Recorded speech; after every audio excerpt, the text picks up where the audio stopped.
All right, I'm back. We're going to be reading Tragedy and Hope live. This time we're on Section 8, International Socialism and the Soviet Challenge. The first section is the International Socialist Movement. It's on page 375. The link to the PDF is in the description. All right. Sorry, I've only been getting like 2 hours of sleep per day for like the last week, so kind of moving kind of slow right now. All right. The International Socialist Movement was both a product of the 19th century and a revulsion against it. It was rooted in some of the characteristics of the century, such as its industrialism, its optimism, its belief in progress, its humanitarianism, its scientific materialism, and its democracy. But it was in revolt against its laissez-faire, its middle-class domination, its nationalism, its urban slums, and its emphasis on the price-profit system as the dominant factor in all human values. This does not mean that all socialists had the same beliefs or that these beliefs did not change with the passing years. On the contrary, there were almost as many different kinds of socialism as there were socialists, and the beliefs categorized them under this term changed from year to year and from country to country. Industrialism, especially in its early years, brought with it social and economic conditions which were admittedly horrible. Human beings were brought together around factories to form great new cities which were sordid and unsanitary. In many cases, these persons were reduced to conditions of animality which shock the imagination. Crowded together in want and disease, with no leisure, no security, completely dependent on a weekly wage which was less than a pittance, they worked 12 to 15 hours a day for 6 days in the week among dusty and dangerous machines with no protection against inevitable accidents, disease, or old age, and returned at night to crowded rooms without adequate food and lacking light, fresh air, heat, pure water, or sanitation. These conditions have been described for us in the writings of novelists such as Dickens in England, Hugo or Zola in France, in the reports of parliamentary committees such as the Sadler Committee of 1832 or Lord Ashley's Committee in 1842, and in numerous private studies like In Darkest England by General William Booth of the Salvation Army. Just at the end of the century, private scientific studies of these conditions began to appear in England, led by Charles Booth's Life and Labor of the People in London, or B. Seebohm Roundtree's Poverty, a Study of Town Life. The socialist movement was a reaction against these deplorable conditions of the working masses. It has been customary to divide this movement into two parts at the year 1848, the earlier part being called the period of the utopian socialist, while the later part has been called the period of scientific socialism. The dividing line between the two parts is marked by the publication in 1848 of the Communist Manifesto of Karl Marx and Friedrich Engels. This work, which began with the ominous sentence, "A specter is haunting Europe, the specter of communism," and ended with the trumpet blast, "Workers of the world, unite," is generally regarded as the seed from which developed, in the 20th century, Russian Bolshevism and Stalinism. Such a view is undoubtedly an oversimplification, for the development of socialist ideology is full of twists and turns, and might well have grown along quite different paths if the history of the movement itself had been different. The history of the socialist movement may be divided into three periods associated with the three socialist internationals. The first international lasted from 1864 to 1876 and was as much anarchistic as socialistic. it was finally disrupted by the controversies of the two groups. The Second International was the Socialist International, founded in 1889. This became increasingly conservative and was disrupted by the Communists during World War I. The Third, or Communist International, was organized in 1919 by dissident elements from the Second International. As a result of the controversies of the three movements, the whole anti-capitalist ideology, which began as a confused revolt against the economic and social conditions of industrialism in 1848, became sorted out into four chief schools. These schools became increasingly doctrinary and increasingly bitter in their relationships. The basic division within the socialist movement after 1848 was between those who wished to abolish or reduce the functions of the state and those who wished to increase these functions by giving economic activities to the state. The former division came in time to include the anarchist and syndicalist, while the latter division came to include socialist and communist. In general, the former division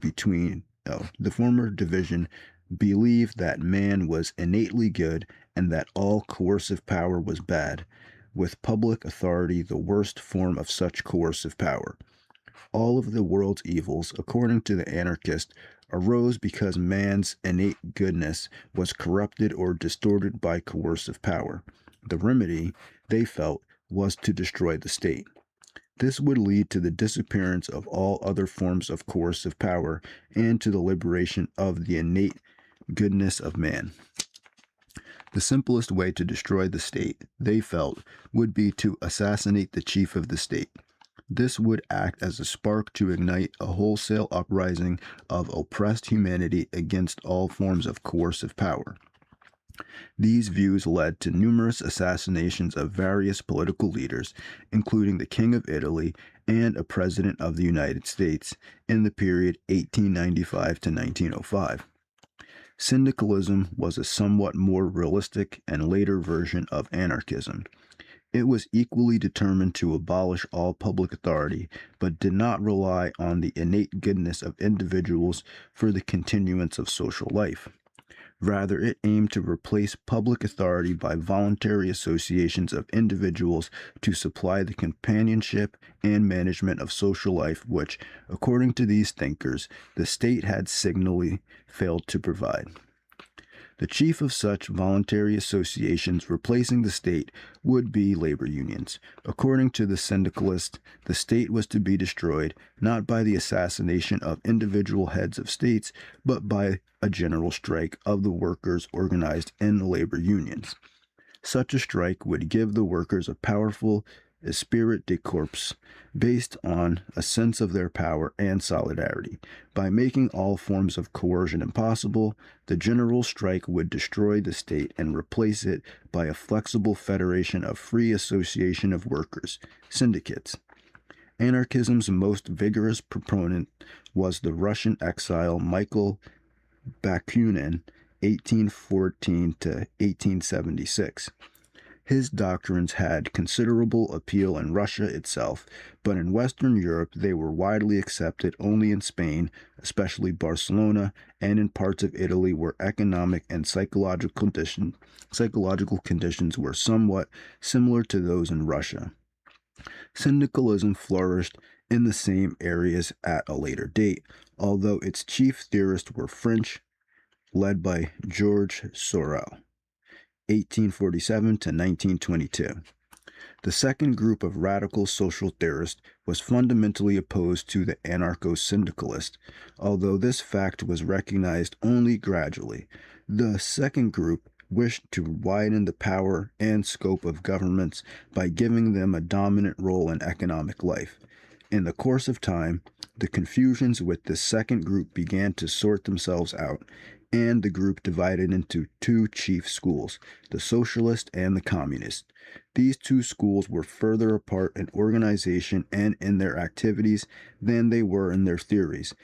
because the socialists became increasingly moderate and even conservative in their activities while remaining relatively revolutionary in their theories.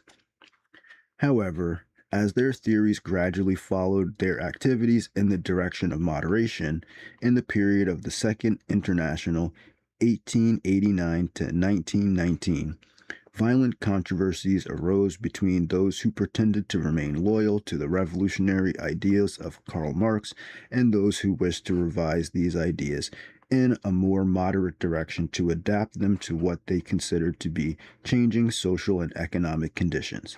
The strict interpreters of Karl Marx came to be known as communists, while the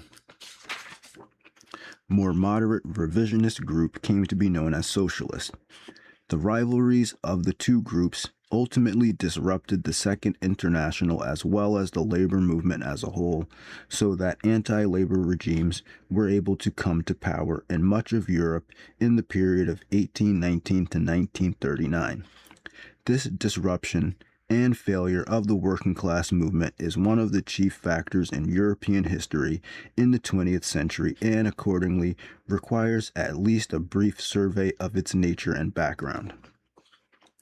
The ideas of Karl Marx, 1818 to 1883, and of his associate Friedrich Engels, 1820 to 1895, were published in the Communist Manifesto of 1848 and in their three-volume opus Das Kapital, 1867 to 1894.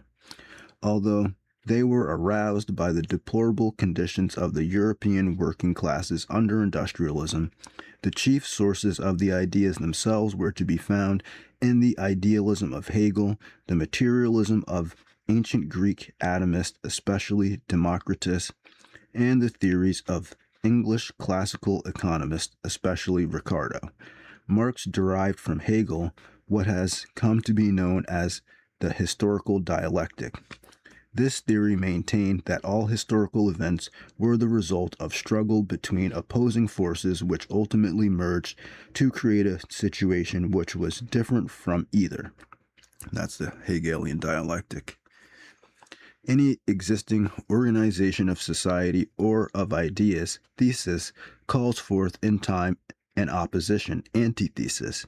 These two struggle with each other and give rise to the events of history until finally the two fuse into a new organization, synthesis.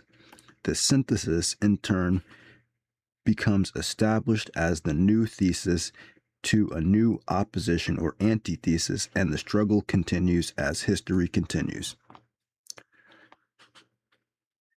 A chief element in Marxist theory was the economic interpretation of history. According to this view, the economic organization of any society was the basic aspect of that society, since all other aspects, such as political, social, intellectual, or religious, reflected the organization and powers of the economic level. From Ricardo, Marx derived the theory that the value of economic goods was based on the amount of labor put into them. Applying this idea to industrial society where labor obtains wages which reflect only part of the value of the product they are making, Marx decided that labor was being exploited. Such exploitation was possible, he believed, because the working classes did not own the instruments of production, that is, factories, land, and tools, but had allowed these, by legal chicanery, to fall into the hands of the possessing classes. In that way, the capitalist system of production had divided society into two antithetical classes, the bourgeois who owned the instruments of production and the proletariat who lived from selling their labor.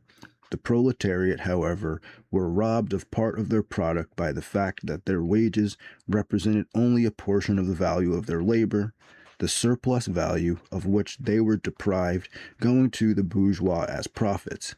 The bourgeois were able to maintain this exploitative system because the economic, social, and intellectual and religious portions of society reflected the exploitative nature of the economic system.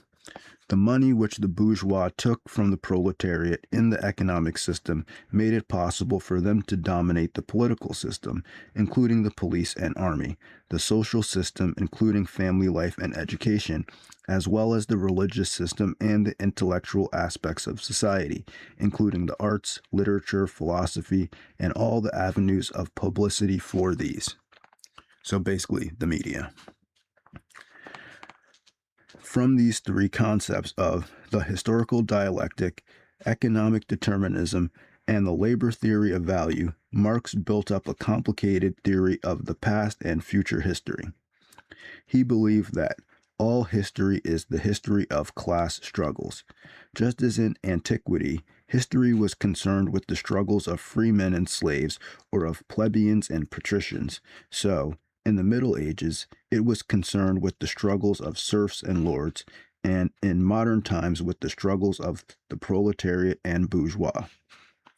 Each privileged group arises from opposition to an earlier privileged group, plays its necessary role in historical progress, and is, in time, successfully challenged by those it has been exploiting. Thus, the bourgeois rose from exploited serfs to challenge successfully the older privileged group of feudal lords who moved into a period of bourgeois supremacy in which it contributed to history of fully capitalized industrial society, but will be challenged in its turn by the rising power of the laboring masses. To Marx, the revolution of the proletariat was not only inevitable, but would inevitably be successful and would give rise to an entirely new society with a proletariat system of government, social life, intellectual patterns, and religious organization. The inevitable revolution must lead to an inevitable victory of the proletariat because the privileged position of the bourgeois allowed them to practice a merciless exploitation of the proletariat, pressing these laboring masses downward to a level of bare subsistence, because labor, having become nothing but a commodity for sale for wages in the competitive market, would naturally fall to the level which would just allow the necessary supply of labor to survive. From such exploitation, the bourgeois would become richer and richer and fewer in numbers, and acquire ownership of all property in the society, while the proletariat would become poorer and poorer and more numerous, and would be driven closer and closer to desperation. Eventually, the bourgeois would become so few and the proletariat would become so numerous that the latter could rise up in their wrath and take over the instruments of production and thus control of society. According to this theory, the inevitable revolution would occur in the most advanced industrial country because only after a long period of industrialization would the revolutionary situation become acute. And would the society itself be equipped with factories able to support a socialist system? Once the revolution has taken place, there will be established a dictatorship of the proletariat, during which the political, social, military, intellectual, and religious aspects of society will be transformed in a socialist fashion.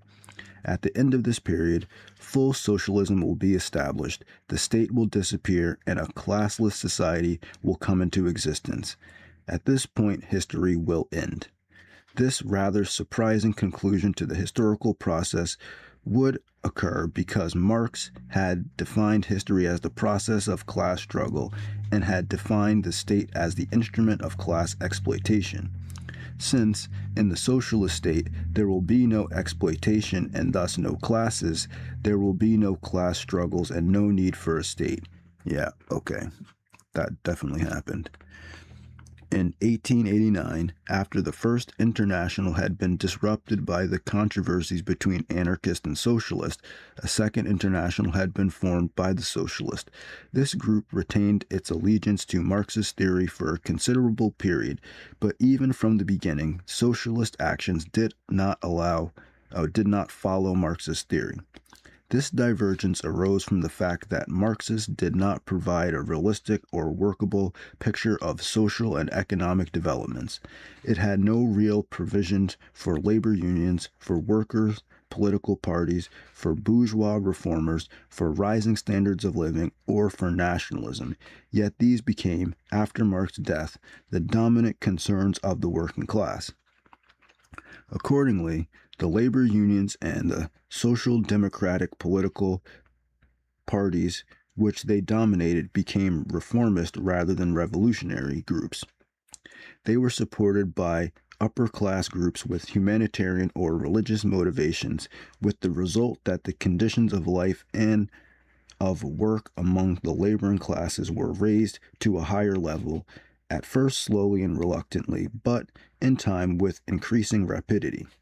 So long as industry itself remained competitive, the struggle between industrialists and labor remained intense, because any success which the workers in one factory might achieve in improving their wage levels or their working conditions would raise the cost for their employers and injure his competitive position with respect to other employees.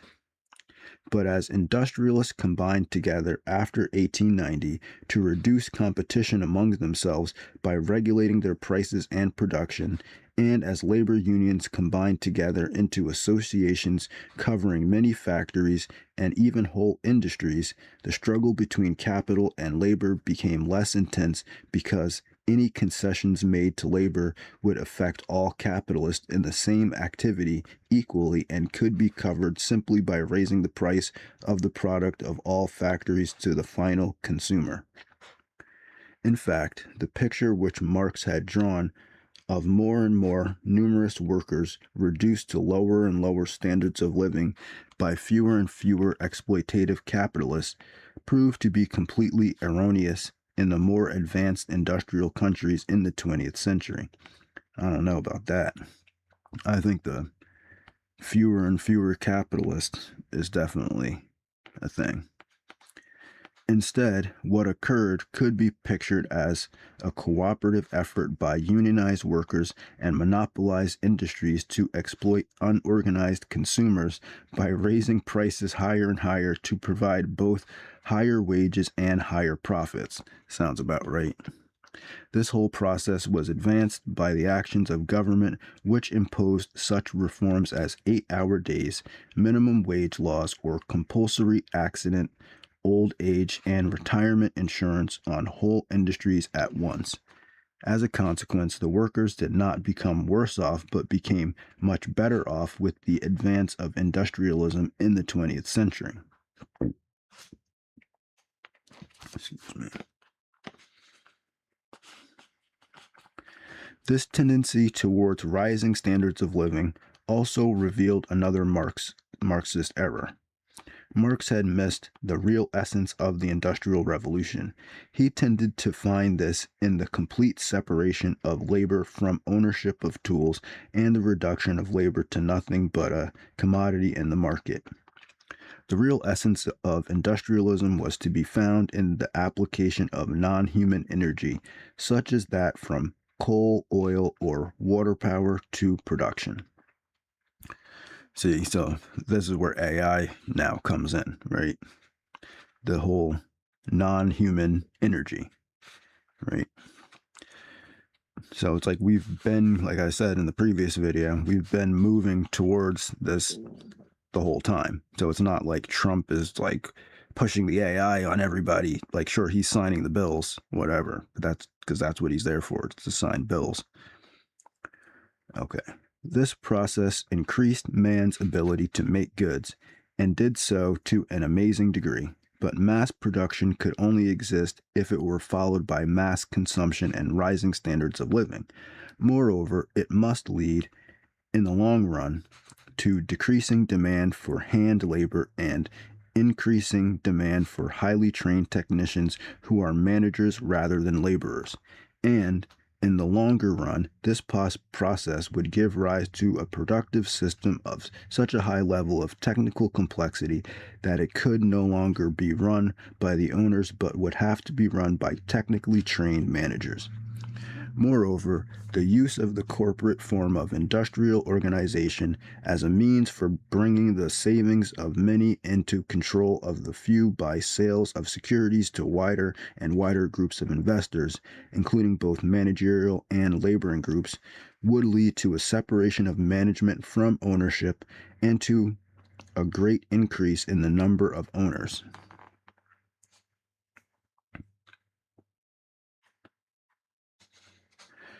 All these developments were quite contrary to the expectations of Karl Marx, where he had expected impoverishment of the masses and concentration of ownership, with a great increase in the number of workers and a great decrease in the number of owners, with a gradual elimination of the middle class.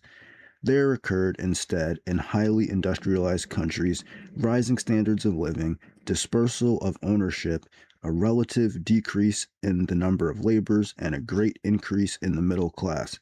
In the long run, under the impact of graduated income taxes and inheritance taxes, the rich became poorer and poorer, relatively speaking, and the great problem of advanced industrial societies became not the exploitation of laborers by capitalists, but the exploitation of unorganized consumers of the professional and lower middle class levels by unionized labor and monopolized managers acting in concert. The influence of these last two groups on the state in an advanced industrial country also served to increase their ability to obtain what they wished from society as a whole. As a consequence of all these influences, the revolutionary spirit did not continue to advance with the advance of industrialism, as Marx had expected, but began to decrease, with the result that the more advanced industrial countries became less and less revolutionary. Moreover, what revolutionary spirit did exist in advanced industrial countries was not to be found, as Marx had expected, among the laboring population, but among the lower middle class, the so-called petty bourgeoisie. The average bank clerk, architect's draftsman, or school teacher was unorganized, found himself oppressed by organized labor, monopolized industry, and the growing power of the state, and found himself caught in the spiral of rising cost resulting from the efforts of his three oppressors to push the cost of social welfare and steady profits onto the unorganized consumer.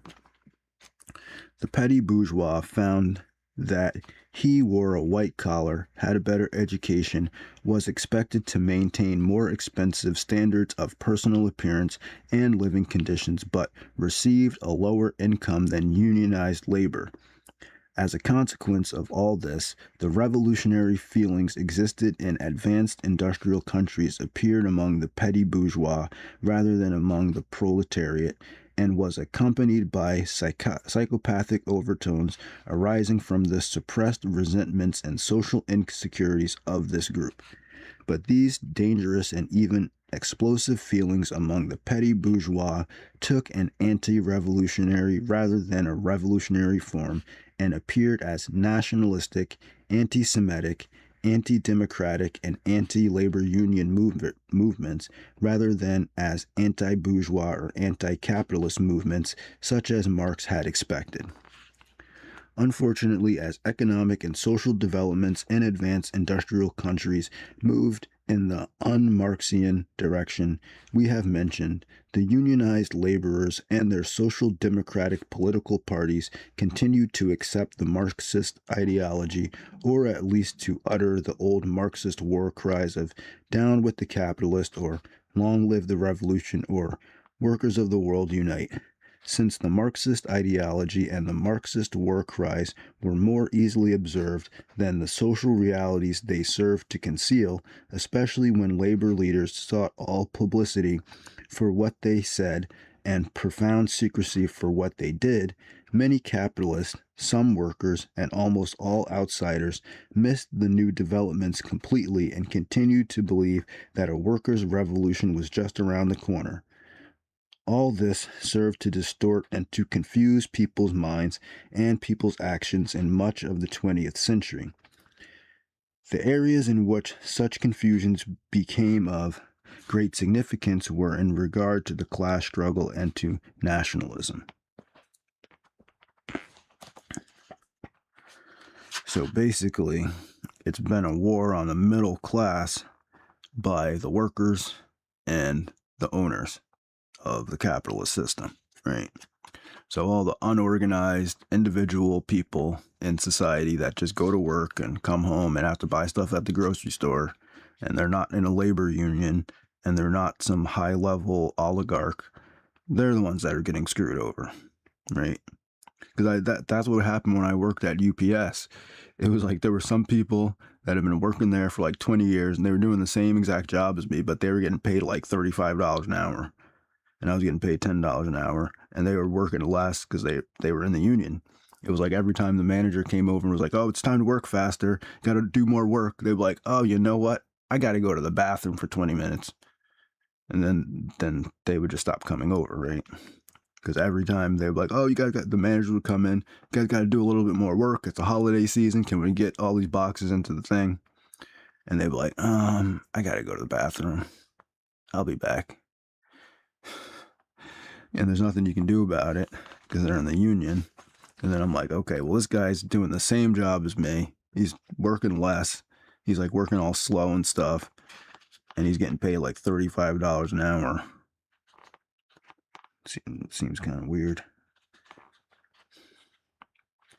We have pointed out that the class struggles between capitalists and the laboring masses were of great importance in the early stages of industrialism. In these early stages, the productive process was more dependent on hand labor and less dependent on elaborate equipment than it became later. Moreover, in these early stages, labor was unorganized and thus competitive, while capitalists were unmonopolized and thus competitive.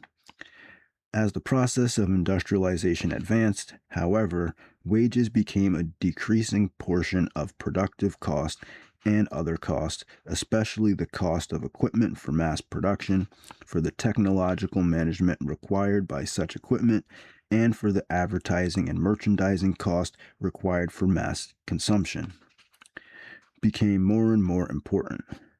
Of all these things made planning of increasing significance.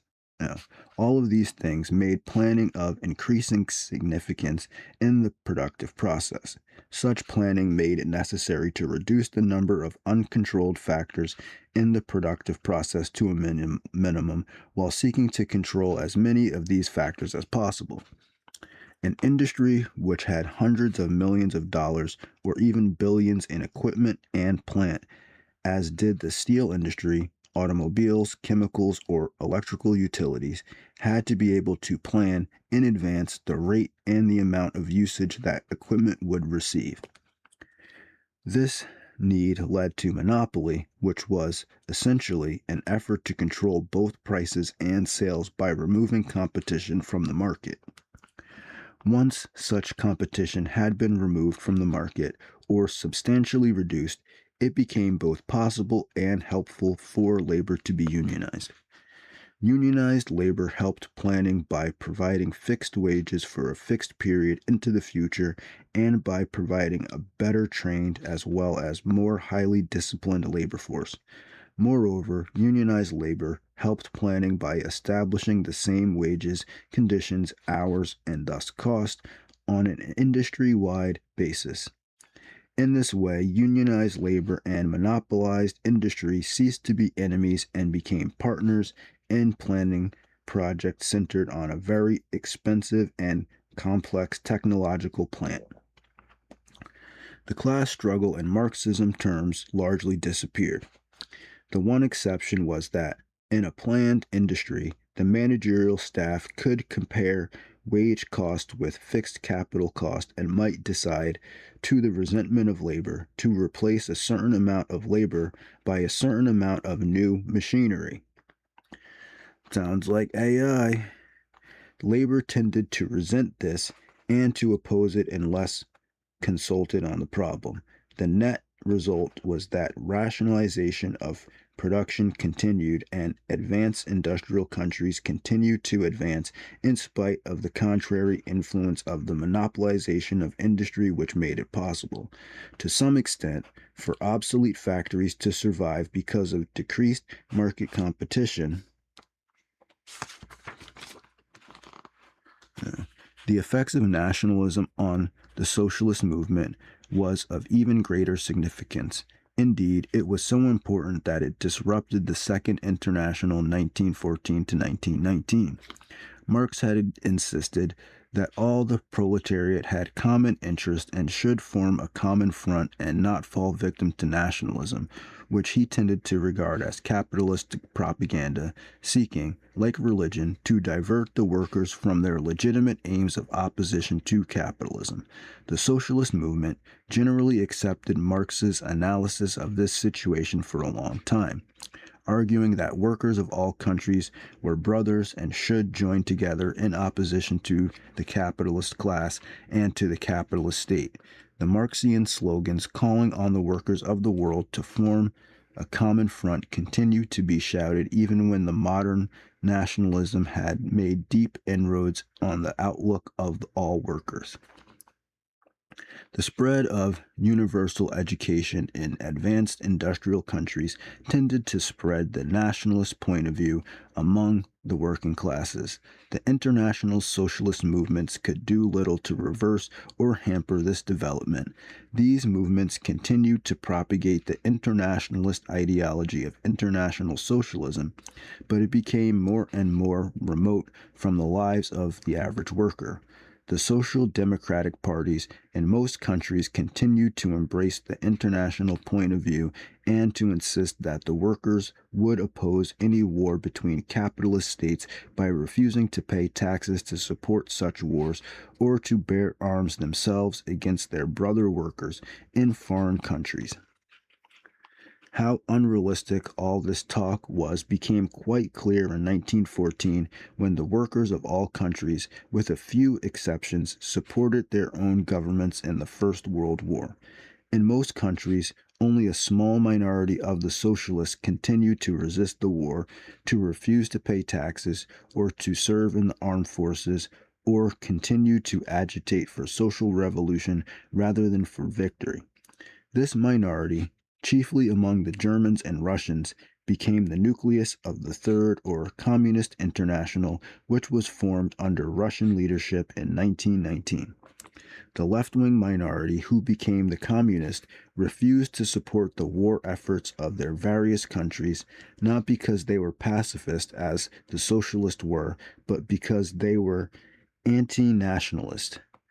They were not eager to stop the war as the Socialists were, but wished it to continue in the hope that it would destroy existing economic, social, and political life and provide an opportunity for the rise of revolutionary regimes. Moreover, they did not care who won the war, as the Socialists did, but were willing to see their own countries defeated if such a defeat would serve to bring a communist regime to power. The leader of this radical group of violent dissident socialists was a Russian conspirator, Vladimir Ilyich Ulyanov, better known as Lenin, in 1870 to 1924. Although he expressed his point of view frequently and loudly during the war, it must be confessed that his support, even among extremely violent socialists, was microscopic. Nevertheless, the fortunes of war served to bring this man to power in Russia in November 1917 as the leader of a communist regime. All right.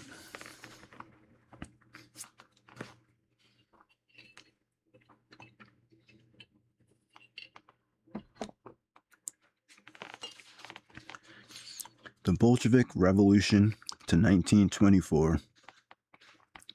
The corruption, incompetence, and oppression of the Tsarist regime was forgotten at the outbreak of the war in 1914, as most Russian, even those who were sent into battle with inadequate training and inadequate weapons, rallied to the cause of Mother rallied to the cause of Holy Mother Russia in an outburst of patriotism.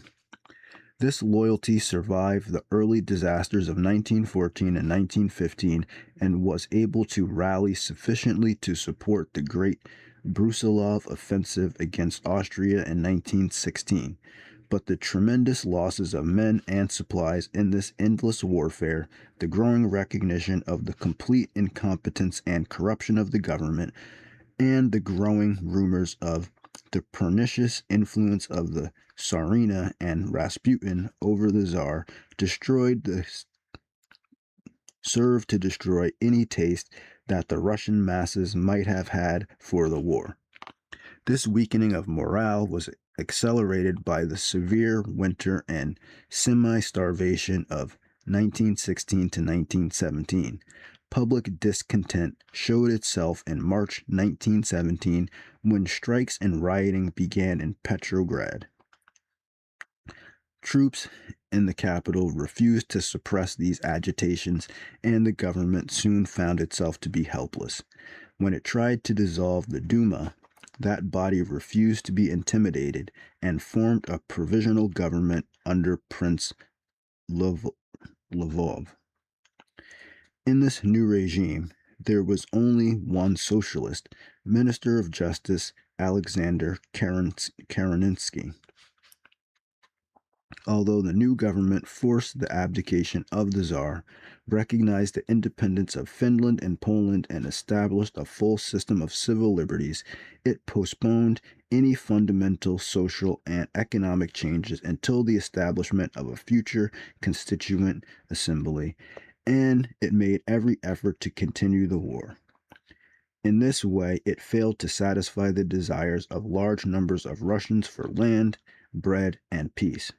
Powerful public feelings against efforts to continue the war forced the resignation of several of the more moderate members of the government, including Prince Lvov, who was replaced by Kerensky. The more radical socialists had been released from prison or returned from exile, in some cases, such as Lenin, by German assistance. Their agitations for peace and land won adherents from a much wider group than their own supporters, and especially among the peasantry, who were very remote from socialist sympathies or ideas but were insisting on an end to the war and a more equitable system of land ownership. Sounds familiar. In St. Petersburg and Moscow, and in a few other cities, assemblies of workers, soldiers, and peasants called Soviets were formed by the more radical socialists in opposition to the provisional government. The Bolshevik group, under Lenin's leadership, put on a powerful propaganda campaign to replace the provisional government by a nationwide system of Soviets and to adopt an immediate program of peace and land distribution. It cannot be said that the Bolshevik group won many converts or increased in size very rapidly, but their constant agitation did serve to neutralize or alienate support for the provisional government, especially among the soldiers of the two chief cities. On November 7, 1917, the Bolshevik group seized the centers of government in St. Petersburg and was able to hold them because of the refusal of the local military contingents to support the provisional government.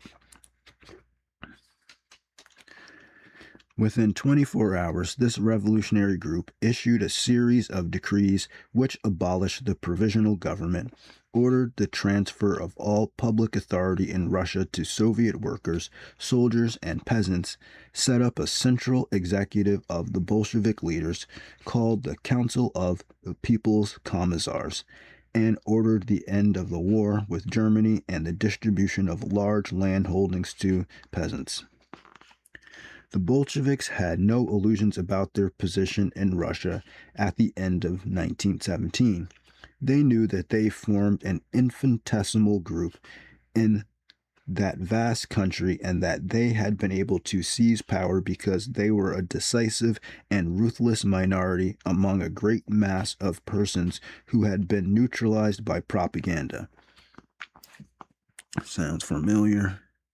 There was a considerable doubt about how long this neutralized condition would continue. Moreover, the Bolsheviks were convinced, in obedience to Marxist theory, that no real socialist system could be set up in a country as industrially backwards as Russia.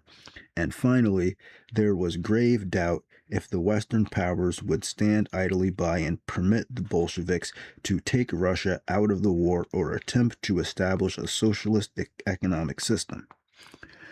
To the Bolsheviks, it seemed to be quite clear that they must simply try to survive on a day-to-day basis, hope to keep the great mass of Russians neutralized by the achievement of peace, bread, and land, and trust that the rapid advent of socialist revolution in industrial advanced Germany would provide Russia with an economic and political ally which could remedy the weakness and backwardness of Russia itself. From 1917 to 1921, Russia passed through a period of almost incredible political and economic chaos, with counter-revolutionary movements and foreign interventionist forces appearing on all sides. The area under Bolshevik control was reduced at one time to little more than the central portions of European Russia. Within the country, there was extreme economic and social collapse. Industrial production was disorganized by the disruption of transportation, the adequate supply of raw materials and credit, and the confusions arising from the war, so that there was an almost complete lack of such products as clothing, shoes, or agricultural tools. By 1920, industrial production in general was about 13% of the 1913 figure. At the same time, paper money was printed so freely to pay for the cost of war, civil war, and the operations of the government that prices rose rapidly and the ruble became almost worthless. Ruble became almost worthless.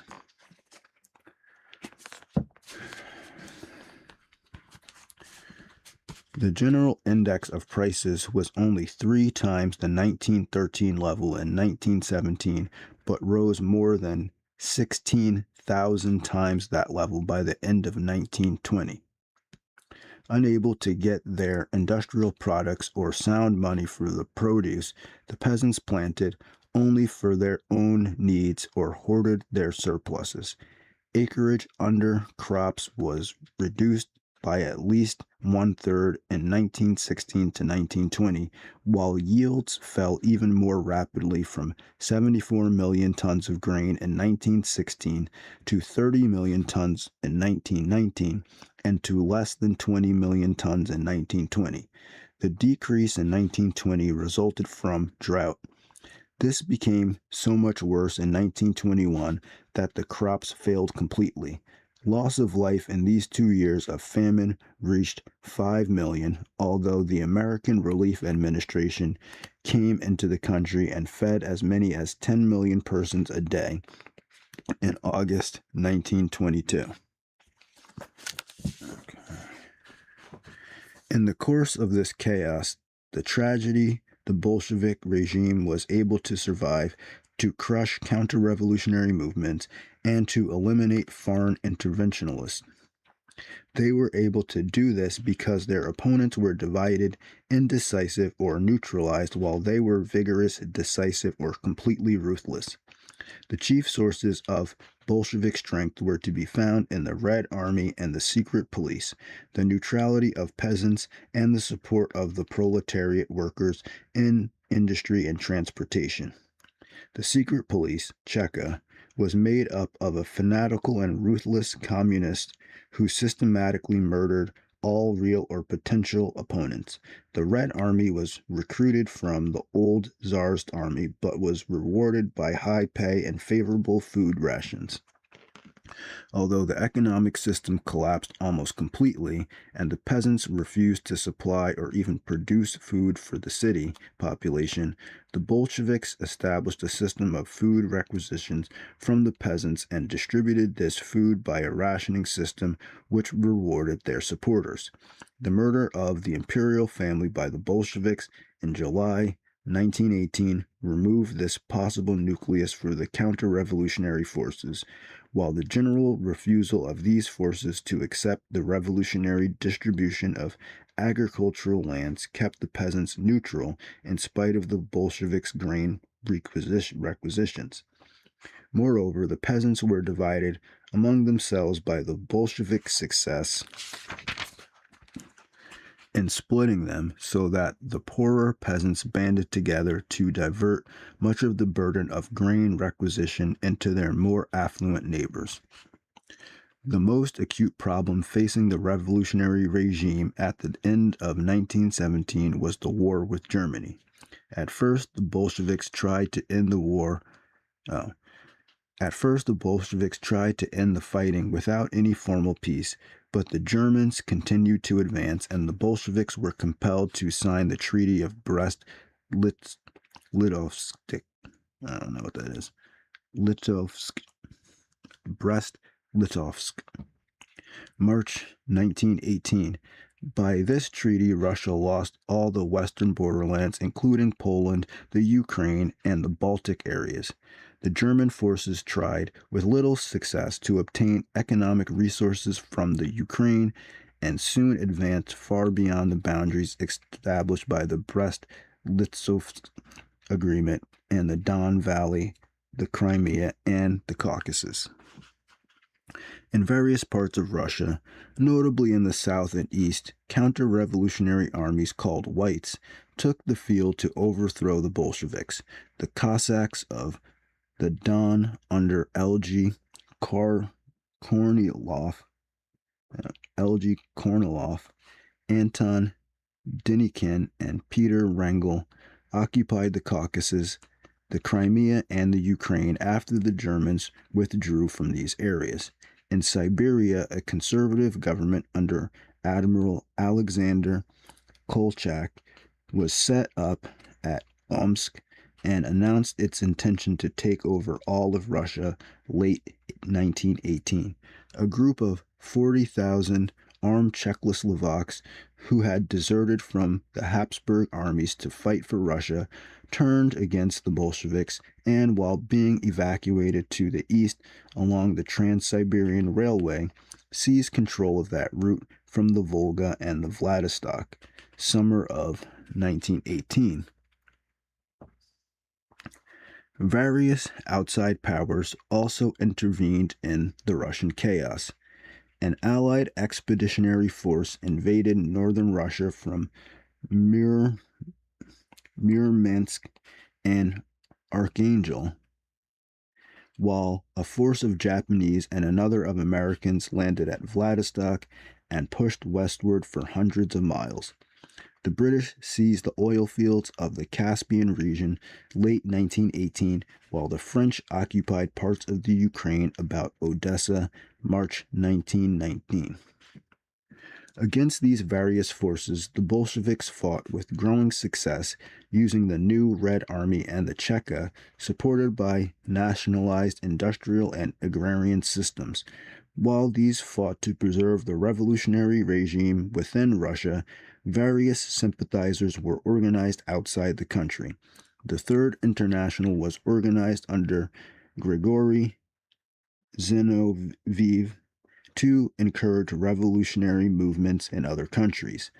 Its only notable success was in Hungary, where a Bolshevik regime under Bela Kun was able to maintain itself for a few months, March to August 1919.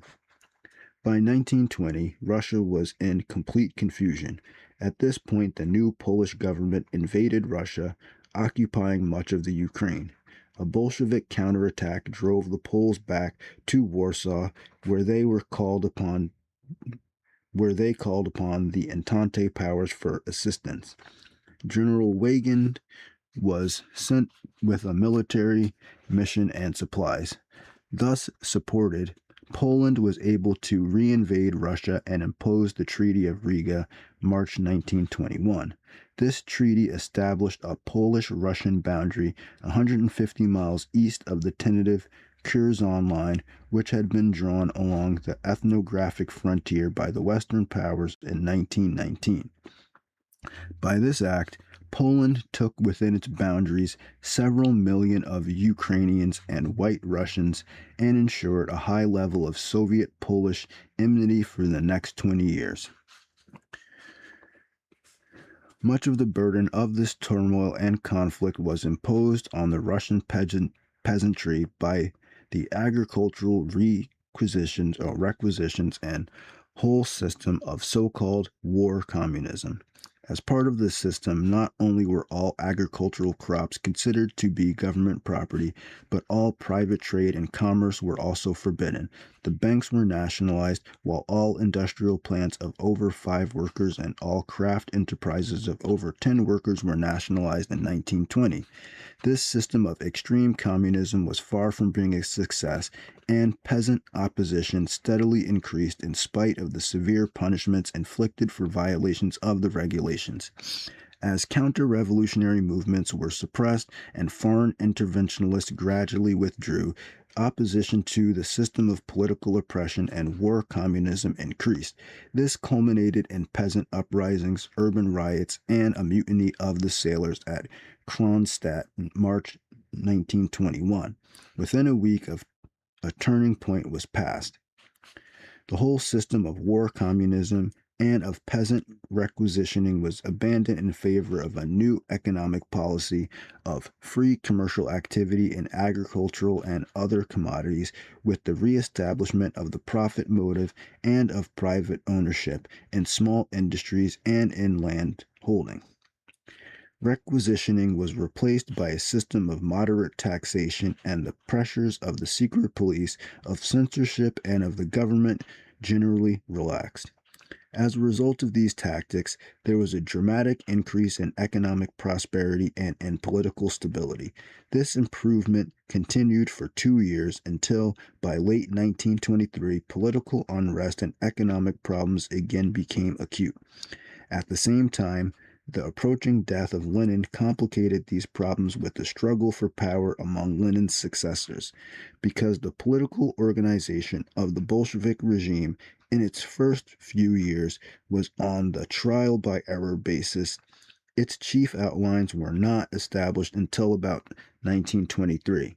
These outlines had two quite different aspects, the constitutional and political. Constitutionally, the country was organized in 1922 into a socialist union of Soviet republics, the USSR. The number of these republics had changed greatly, rising from 4 in 1924 and 11 in the 1936 to 1940 period to 15 in the 1960s. Of these, the largest and most important was the Russian Soviet Federalist Socialist Republic, which covered about 3/4 of the area of the whole Union, with about 5/8 of the total population. The constitution of this RSFSR, drawn up in 1918, became the pattern for the governmental system in the other republics, as they were created to join with the RSFSR to form the USSR. In this organization, local Soviets in cities and villages organized on an occupational basis elected representatives to district, country, regional, and provincial Congress of Soviets. As we shall see in a moment, these numerous levels of indirect representation serve to weaken any popular influence at the top and to allow these various links in the chain to be controlled by the Communist political party. The city Soviets and the provincial Congresses of the Soviets sent representatives to an all-Russian Congress of Soviets, which possessed, in theory, full constitutional powers. Since this Congress of Soviets, with 1,000 members, met no more than once a year, it delegated its authority to an all-Russian Central Executive Committee of 300 members. This executive committee, meeting only 3 times a year, entrusted day-to-day administration to a council of People's Commissars, or cabinet, of 17 persons. When the Union of Socialist Soviet Republics was formed in 1923 by adding other republics to the RSFSR, the new republics obtained a somewhat similar constitutional organization, and a similar system was created for the whole Union. The latter possessed a Union Congress of Soviets, large and unwieldy, meeting infrequently and chosen by the city and provincial Soviets. This Union Congress elected an equally unwieldy all-Union Central Executive Committee consisting of two chamber members. One of these chambers, the Council of the Union, represented population. The other chamber, the Council of Nationalities, represented the constituent republics and autonomous regions of the Soviet Union. The Council of People's Commissars of the RSFSR was transformed with slight changes into the Union Council of Commissars for the whole Union. This ministry had commissars for 5 fields: foreign affairs, defense, foreign trade, communications, and post and telegraphs, from which the constituent republics were excluded, as well as numerous commissars for activities which were shared with the republics. This system had certain notable characteristics. There was no separation of powers, so that the various organs of government could engage in legislative, executive, administrative, and, if necessary, judicial activities. Second, there was no constitution or constitutional law in the sense of a body of rules above or outside the government, since constitutional laws were made by the same process and had the same weight as other laws. Third, there were no guaranteed rights or liberties of individuals, since the accepted theory was that rights and obligations arise from and in the state rather than outside or separate from the state.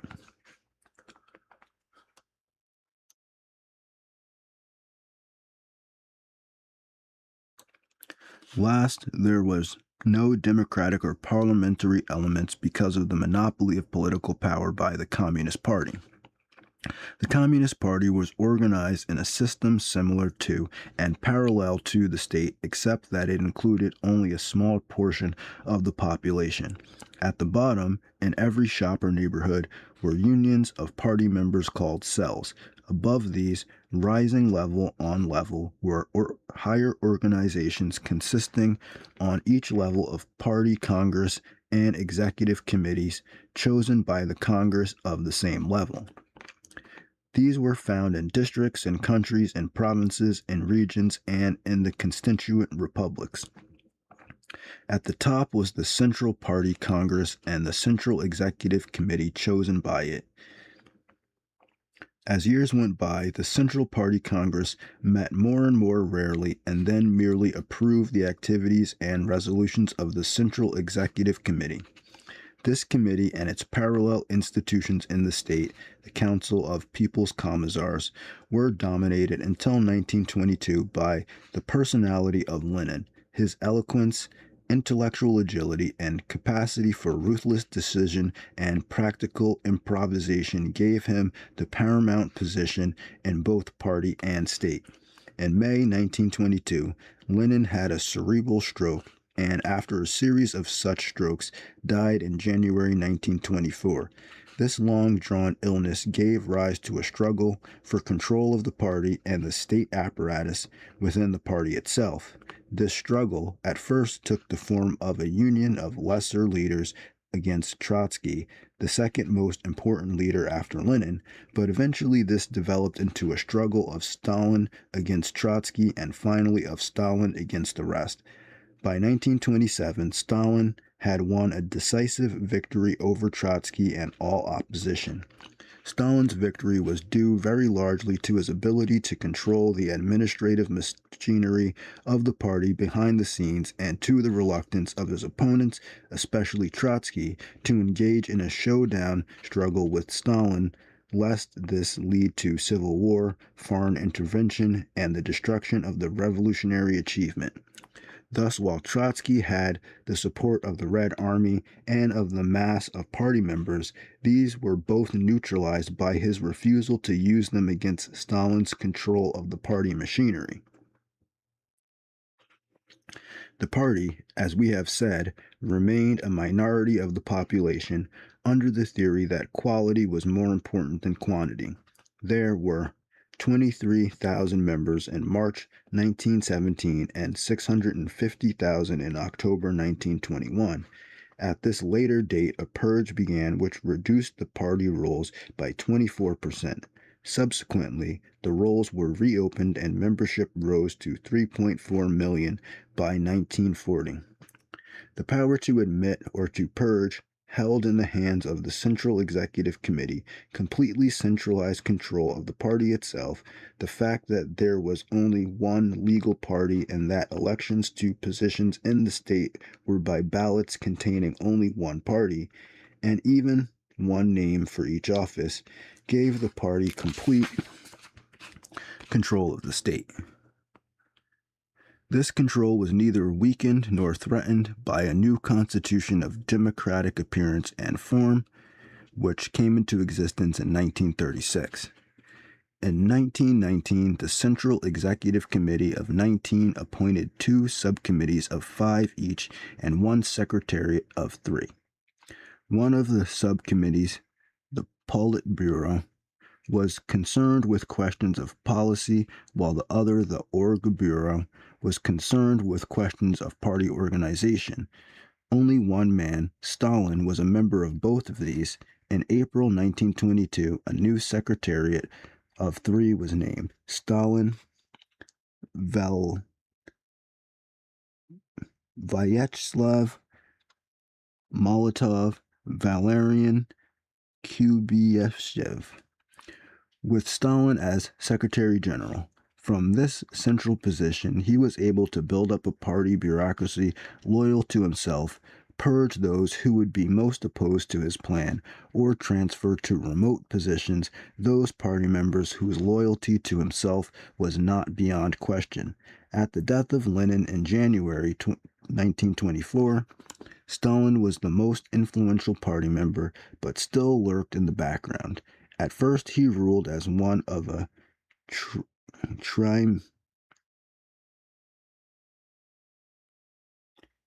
triumvirate of Stalin, Grigory Zinoviev, and Lev Kamenev, all united in opposition to Trotsky.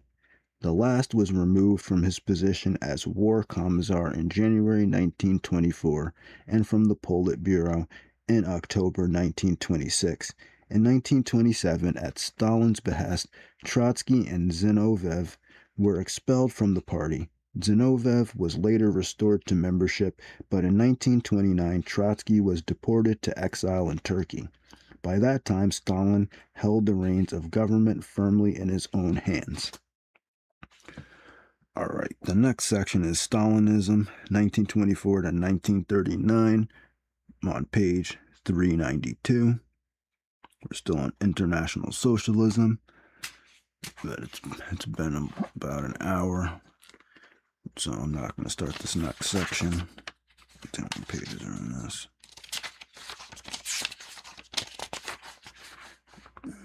A lot of pages.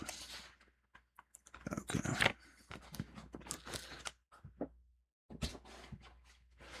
All right, not much to say about that. Really, I guess that's how communism happened. All right, so I'm going to get out of here. Thanks for watching the video. If you did, if you didn't, you're not going to hear this anyway. So have a good day and peace.